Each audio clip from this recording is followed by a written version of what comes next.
매일 성경 묵상을 돕는 해설 가이드입니다. 안녕하세요. 묵상 코치입니다. 함께 읽고 나눌 말씀은 사무엘하 8장 1절에서 18절까지 말씀입니다. 다윗을 통하여 나라의 위를 영원히 경고케 하시겠다는 하나님의 말씀은 8장에서 주변 나라 정복을 통해 나타납니다. 가장 먼저 정복하는 나라는 이스라엘의 영원한 숙적이었던 블레셋입니다. 1절에서 12절 읽겠습니다. 그 후에 다윗이 블레셋 사람들을 쳐서 항복을 받고 블레셋 사람들의 손에서 메대간마를 빼앗느니라.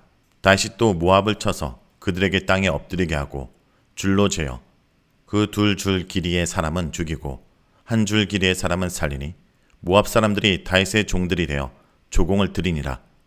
르홉의 아들 소바왕 하다데셀이 자기 건세를 회복하려고 느브라데 강으로 갈 때 다윗이 그를 쳐서 그에게서 마병 1700명과 보병 2만 명을 사로잡고 병거 100대의 말만 남기고 다시 그 외 병거와 말은 다발의 힘줄을 끊었더니 다메섹의 아람 사람들이 소바왕 하다데스를 도우러 온지라.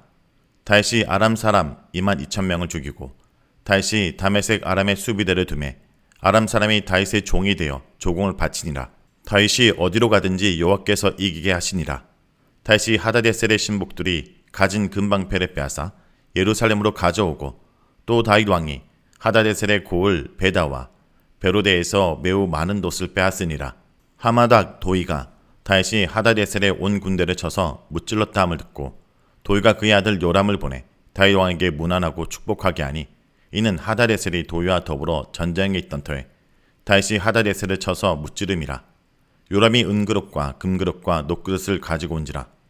다윗 왕이 그것도 여호와께 드리되 그가 정복한 모든 나라에서 얻은 은금 곧 아람과 모압과 아몬 자손과 블레셋 사람과 아말렉에서 얻은 것들과 소바왕 르홉의 아들 하달에게서의 노력한 것과 같이 드리니라. 1절에서 8절은 전쟁에서 승리하는 다윗을 말합니다. 이 단락은 다윗이 전쟁에서 이긴 민족들에 대한 이야기를 모아놓았습니다. 1절은 블레셋과의 전투에 대한 기록으로 다윗이 블레셋과 전쟁을 하여 항복을 받았고 블레셋의 손에서 메대간마를 빼앗았습니다. 중요한 것은 다윗이 삼손 이후 계속해서 이스라엘을 괴롭히던 블레셋을 굴복시키고 블레셋에 대한 지배권을 갖게 되었다는 것입니다. 2절은 다윗이 모압을 점령한 기록입니다. 다윗은 증조 할머니 룻이 모압 사람인 관계로 자신의 부모를 모압 왕에게 부탁할 만큼 관계가 좋았습니다. 그런데 다윗이 왕권을 잡고 난 이후 어느 시기부터 관계가 변한 것 같습니다. 여기서는 다윗이 모압을 점령한 후에 전쟁 포로를 처리한 방법을 언급하고 있습니다. 다윗은 땅에 2줄을 그어놓고 2줄 사이에 들어가는 사람은 살려주고 2줄을 넘어가는 사람은 죽이는데 이것은 대부분 학자들은 3분의 1을 죽이고 나머지 3분의 1을 남기는 방법이라고 말하고 있습니다. 다윗이 모압의 포로들을 죽인 이유는 당시 간습적으로 전쟁 포로는 노예로 삼는데 아직 이스라엘의 경제 규모가 포로로 잡은 남자들을 이스라엘의 노예로 부릴 만큼 성장하지 못했기 때문이라 봅니다. 전부 살려주자니 이스라엘을 위협하는 적이 될 가능성이 높고 전부 노예로 부리자니 노예를 쓰기에도 숫자가 너무 많아 3분의 1만 남겨두고 모두 죽여 인구수를 줄임으로써 이스라엘을 침입할 수 없도록 만들고 그 후에 모압 사람들을 살려서 돌려보낸 것입니다. 대신에 다윗은 이들에게 조공을 받기 시작하는데 이때로부터 모압은 이스라엘의 속국이 되었습니다. 3절에서 8절은 아람과의 전쟁에 대한 이야기입니다. 르홉의 아들 소바왕 하다데셀이 유르대강 유역에 대한 지배권을 회복하기 위해 전쟁을 시작하였습니다. 하다데셀은 헬모산 남쪽 끝에 있는 벳르홈 출신으로 시리아의 강력한 정치 연맹 지도자로 추정되며 소바는 네바론 맞은편 동쪽 다메섹과 함만 사이에 위치하고 있었습니다.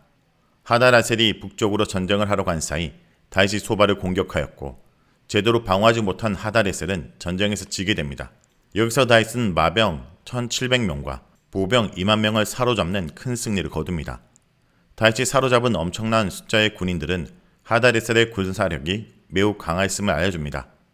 다윗은 병거 100대의 말만 남기고 나머지 말에 힘줄을 끊는데 이것은 병마를 많이 두지 말라는 신명기 17장 16절에 순종한 것으로 다윗은 자신의 군대에 많은 병거와 말을 두지 않았습니다. 말의 힘줄을 끊는 것은 말이 달리지 못하게 하여 더 이상 군사적 용도로 사용되지 못하게 하기 위한 것으로 고대사에서 많이 사용한 방법입니다. 병거와 말은 고대사에서 가장 중요하고 강력한 무기인데 이것들을 사용하지 못하게 만드는 것은 전쟁이 인간의 손에 있는 것이 아니라 이스라엘의 진정한 왕이신 하나님의 손에 있다는 것을 확실하게 믿었기 때문입니다. 다윗의 승리 소식에 소바와 주종관계에 있던 다메섹 아람 사람들이 하다레셀을 돕기 위해 소바로 왔지만 다윗은 오히려 아람 사람 22,000명을 죽이는 엄청난 승리를 거두게 됩니다. 결국 다윗은 다메섹 아람의 수비대를 두어 다메섹을 자신의 속국으로 삼고 아람 사람들이 이스라엘 조공을 바치도록 하였습니다.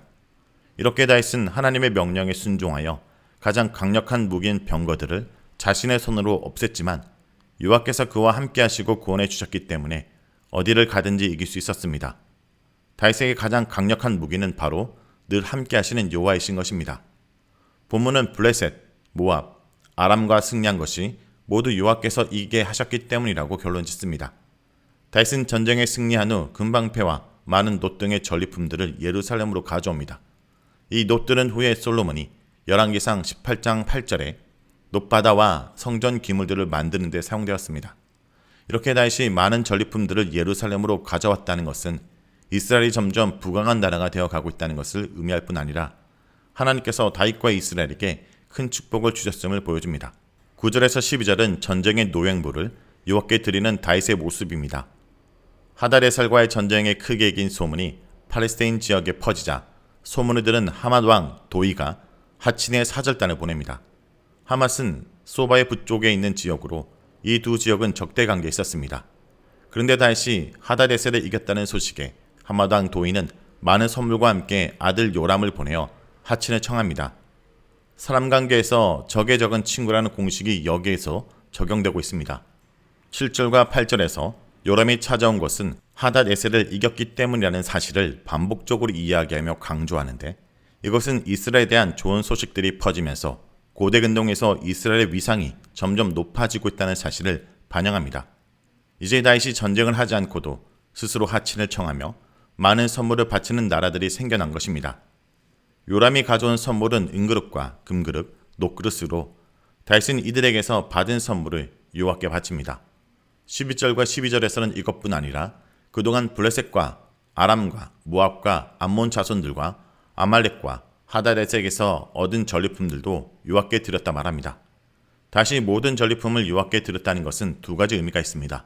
첫째, 전쟁은 여호와의 손에 있기 때문에 여호와께 전리품을 바치는 것은 하나님의 종으로서 올바른 행동이라는 것입니다. 자신은 여호와의 종으로서 여호와를 대신하여 싸운 존재일 뿐이며 모든 영광은 여호와께서 받으셔야 한다는 것입니다.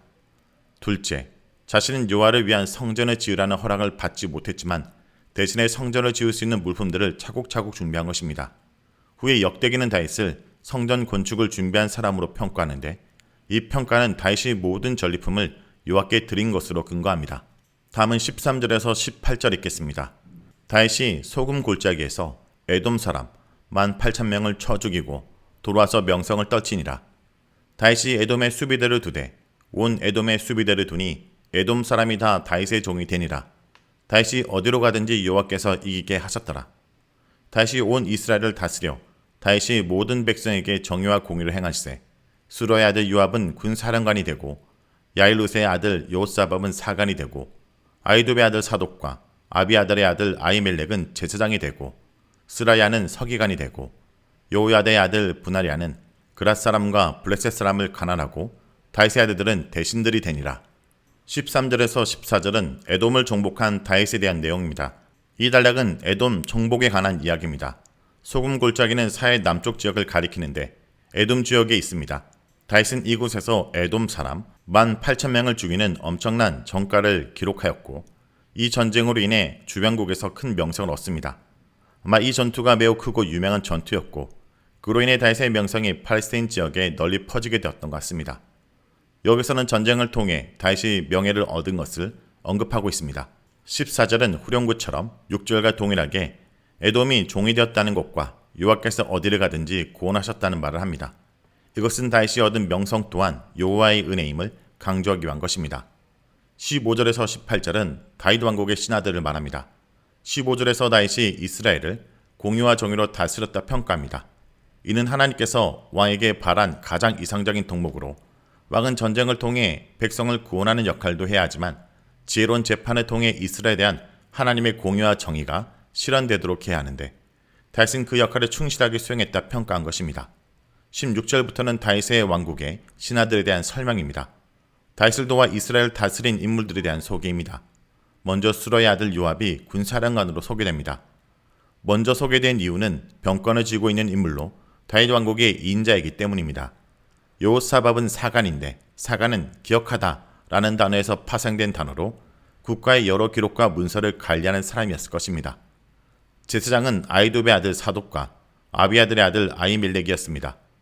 사무엘상 22장 20절에 따르면 아비아달은 다윗을 계속해서 따라다니며 도왔던 인물로 아히멜렉은 그의 아들입니다. 다윗의 아들들은 대신들이 되었습니다. 대신으로 번역된 것은 제사장인데 이들은 임시적인 직책으로 아히멜렉이나 사독의 제사장직과는 달랐을 것으로 보입니다. 이렇게 다윗의 왕국은 하나님의 보호하심으로 든든하게 세워져 나갔습니다. 자, 여기까지가 사무엘하 8장 1절에서 18절까지 말씀입니다. 오늘 말씀을 통해 우리는 무엇을 묵상하고 적용해야 할까요? 진정한 승리는 하나님으로부터 오는 승리입니다. 다윗이 어디로 가든지 여호와께서 이기게 하시리라 라는 본문의 내용이 두 번이나 반복됩니다. 하나님이 다윗에게 부어주신 승리를 상징적으로 요약하는 구절입니다. 다윗이 주변 나라들과의 전쟁에서 승리했던 이유는 하나님께서 그의 삶 가운데 승리를 허락하셨기 때문입니다. 이런 다윗이 경험한 승리를 우리 삶 가운데도 경험하기 원합니다. 내 힘으로 만들어낸 승리가 아니라 하나님이 주시는 승리를 맛보기 위해 오늘도 주님의 마음에 합한 사람으로 살아가길 간절히 기도드립니다.